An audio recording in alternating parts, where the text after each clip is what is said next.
আসসালামু আলাইকুম এভরিওয়ান, আমি অদিতি। সবাইকে আমন্ত্রণ জানাচ্ছি আবার নতুন একটা ভ্লগে। তো আজকের ভ্লগটা একটা দাওয়াত ভ্লগ হতে যাচ্ছে। দাওয়াতও ঠিক না, আসলে নিউবর্নকে নিয়ে আর কিভাবে কি দাওয়াত প্ল্যান করব। তো ফ্যামিলি মেম্বার্সই আসবে, তো দুপুরবেলা একটু খাবারের আয়োজন করেছি। তো আর কি যতটুকুন পারি আর কি, এটাকে আসলে প্রপার দাওয়াতও বলা চলে না। তো এনিওয়েজ, সকাল সকাল ঘুম থেকে উঠে মা ছেলের একটু আদর চলছিল, এরপরে রান্নাবান্নার কাজে চলে আসলাম। তো হেল্পার সকালবেলা এসে এই কুটা বাছা করে দিয়ে গেছে, তাও হাফ। এতগুলো চিংড়ি ও কুটে দিয়ে গেছে, কিন্তু চিংড়ির ভেতরে যে ময়লাটা থাকে এই সবগুলো আমি আবার একটা একটা করে বেছে ফেলে দিয়েছি, না হলে খেতে রুচি হয় না, ভক্তি হয় না। আমি এমন অনেকের বাড়িতে দেখেছি যে চিংড়ি মাছ রান্না করলে চিংড়ির ময়লাটা ফেলে না, তো খুব বাজে লাগে আমার কাছে। তো যাই হোক, দাওয়াত হবে বৃহস্পতিবারে, তাই বুধবার থেকে আমরা সব প্রিপারেশনস নিয়ে রাখছি। তো চিংড়ি মাছ ভেজে আলাদা করে রেখে দিয়েছি, তারপরে এদিকে একটু বেরেস্তা করে রাখছি, তারপরে একটু রোস্ট বানাবো, এই জন্য রোস্টও আমি একটু ভেজে রাখছি। তো সকালবেলা যতগুলো কাজ গোছানো যায় অতটুকুন কাজ আমরা গুছিয়ে নিয়েছি। আর কারণ বিকেলের দিকে আমার আবার ডক্টরও ছিল, ডক্টর অ্যাপয়েন্টমেন্ট ছিল, স্কিনের ডক্টরের। আমার হাজব্যান্ড এবং আমি দুজনই যাব।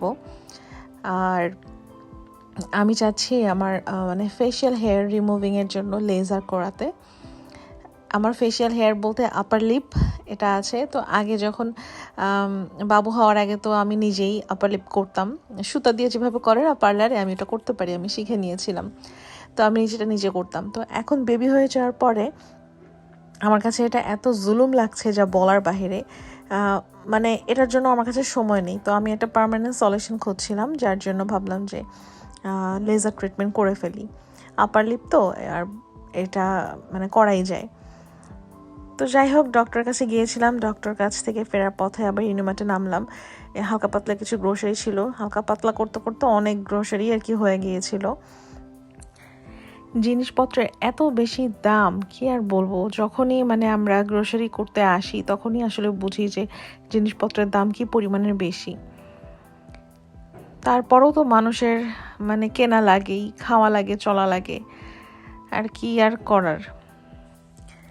তো আমরা দুজন হাজব্যান্ড ওয়াইফ না, আগে যখন শপিং করতাম, ঘোরাফেরা করতাম, কেনাকাটা করতাম, অত বেশি পাত্তা দিতাম না। কিন্তু এখন যখন স্বাভাবিক চলে আসছে, এখন আমরা একটু বেশি মিতব্যয়ী হওয়ার চেষ্টা করছি। আমরা দুজন মিলে বলাবলি করছিলাম যে আমাদের খরচ কমাতে হবে, তারপরে আরও বেশি মিতব্যয়ী হতে হবে। কিন্তু কিভাবে হতে হবে আমরা জানি না, কিন্তু হতে হবে, এসব নিয়ে আর কি আমরা গবেষণা করছিলাম।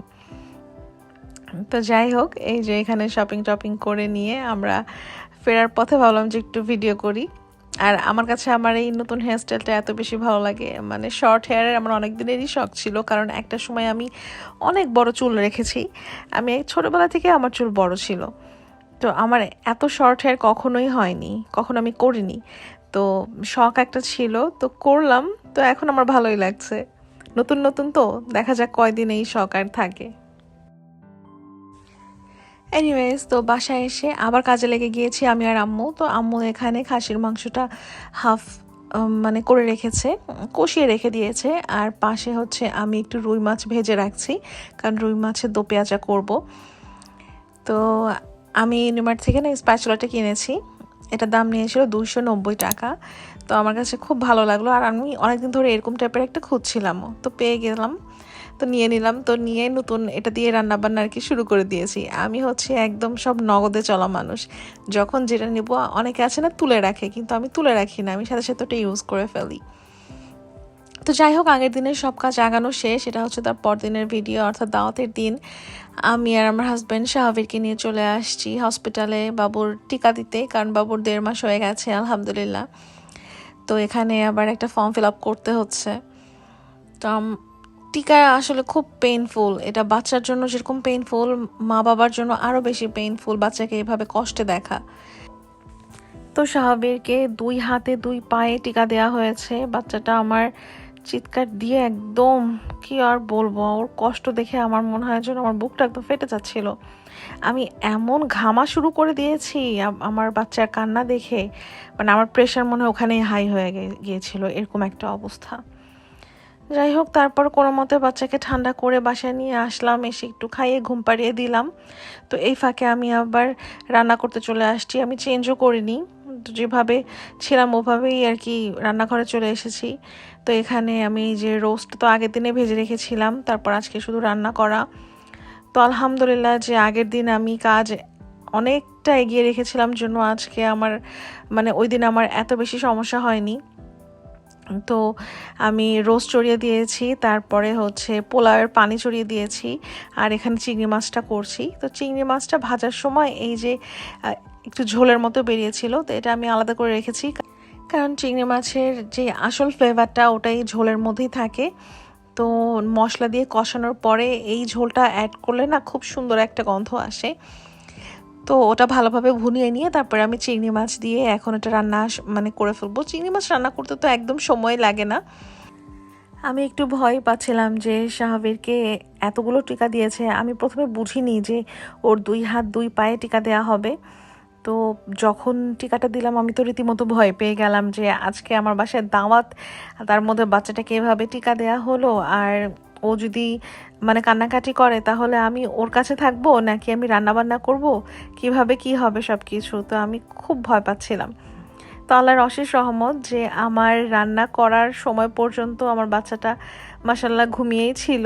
যেই না আমার রান্না শেষ হয়েছে অমনি তার ঘুমও ভেঙে গেছে, আর তার ওই যে তখন থেকে তার কান্না শুরু, একেবারে সন্ধ্যা রাত পর্যন্ত বাচ্চাটা শুধু কান্নাই করেছে।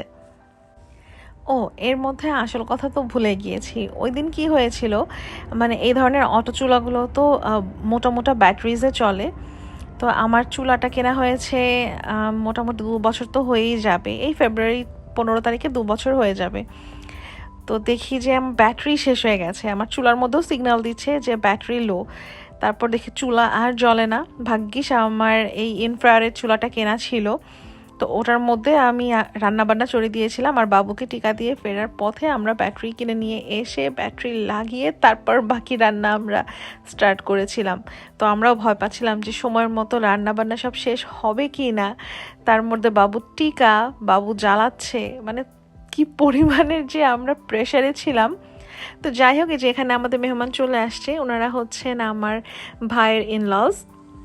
তো আঙ্কেল আন্টি আমার নতুন বাসায় কখনো আসেননি, তো শাহাবীর হয়েছে, তো শাহাবীরকে দেখার জন্য আন্টিরা আসলেন আমার বাসায়। তো ভাবলাম যে দুপুরবেলা একসাথে আমরা খাওয়ার একটু আয়োজন করি। তো আমার রান্নাবান্না সব শেষ হয়ে গেছে, তারপরে হচ্ছে আমি এই যে শাহাবীরকে নিয়ে বসেই আছি, কারণ ওকে আমি ছাড়তেই পারছি না, একটু সরালেই বেচারা ব্যথায় একদম কান্না করে ওঠে। তো ওকে নিয়ে আমি এক জায়গায় বসেই আছি। তারপরে আমার ভাবি এসেই বাকি সব কাজ করেছে, এই যে সার্ভ করা এই সমস্ত কিছু ভাবি করলো, আমার হাজব্যান্ডও ছিল। তো আঙ্কেল আন্টিরা বেশ চিল দুজন মানুষ, খুবই কুল। তো তাদের সাথে মিশতে আসলে খুব মজা লাগে, তারা খুবই মজার মানুষ। যেমন ভ্লগে আসলে অনেকে আসতে চান না, কিন্তু আঙ্কেল আন্টি আসলে দিক দিয়ে অনেক কুল। তো আমার কাছে খুব ভালো লাগে এই ব্যাপারটা, যার জন্য আমি ভাবলাম হালকা একটা ভিডিও করে নিই। তো ওদিকে আঙ্কেল আন্টির দিকে খেতে বসে দিয়েছি, আমি তো এখানে একদম আটকা পড়ে আছি শাবিরকে নিয়ে, কারণ ওকে নামানোর সাথে সাথেই ও কান্না করে দিচ্ছিল। আর এদিকে আমার ভাই অ্যাকোয়ারিয়ামের মাছের ছবি তুলছে। আমার ভাই এবং আমার হাজব্যান্ড দুজনেরই অ্যাকোয়ারিয়াম খুবই পছন্দ। তো যাই হোক, খাওয়া দাওয়া করে সবাই আমরা রেস্ট নিচ্ছিলাম, এরপর চলে আসলাম বিকেলবেলা। তো আমি একটু সিঙ্গারা আনিয়েছিলাম, তারপর আঙ্কেল আন্টি আবার আমাদের জন্য এত মিষ্টি নিয়ে আসছে। তো এই সমস্ত কিছু নিয়ে আমরা একটু চা নাস্তা করলাম বিকেলে। তো যাওয়ার আগে আঙ্কেল আন্টিরা সবাই মিলে আমরা একটু ছবি তুললাম, ভিডিও করলাম। মাশাল্লাহ অনেক ভালো একটা সময় কাটিয়েছি আমরা সবাই। তো এনিওয়েজ, আজকের ভিডিও এ পর্যন্ত ছিল। ভিডিও যদি ভালো লেগে থাকে like, comment, share and subscribe করে দিতে পারেন। দেখা হবে ইনশাআল্লাহ next blog. Till then take care, আল্লাহ হাফেজ।